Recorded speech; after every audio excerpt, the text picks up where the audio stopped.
Aa kız çekmemiş ya o kadar şeyi.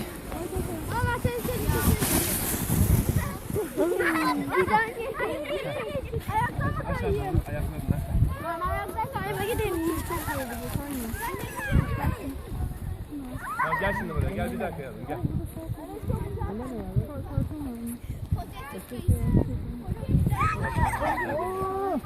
Bir yerde gidiyorum çabuk. Al senin kartonun nerede? Aa şeyini çek poşet. Al bu kartonu. Al şu kartonu al.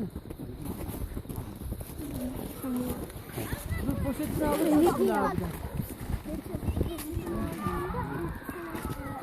Ayaklarını orada durabilirsin. Yat, yat, yat.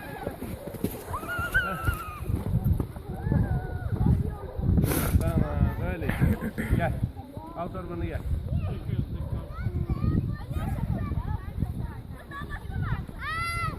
Dur, amca gene geliyor. Dur bakalım, çekil. Kenara çek. Nasıl gelecek belli olmaz şimdi. Evet, geliyorum. Hadi gel. Daha iyi. Ha, orada dönüyor. Arabayla. Ay yavaş.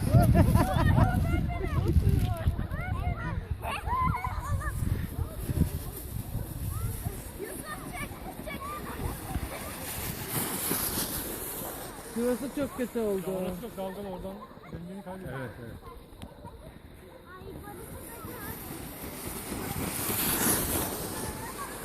Aa kızın poşetini versenize ya kız bak altı boş kayıyor. Ha senin ver poşeti kızım. Al kızım sen poşetini bak. Son kayıt mı? Poşeti al bak. Bak bunlardan al. Gel. Gel bunlardan al gel. Bekle. Al bu poşeti al. İsmin ne senin?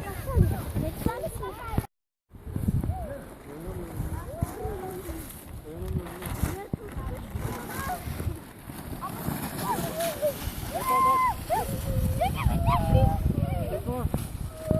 Sefa. Sefa.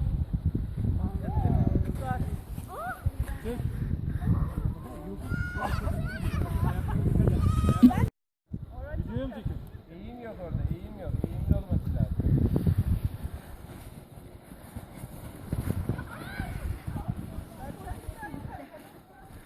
Nerede bak?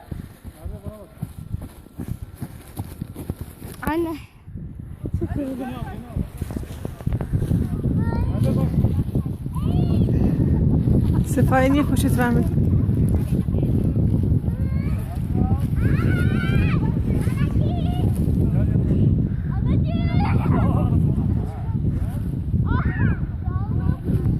Kalk.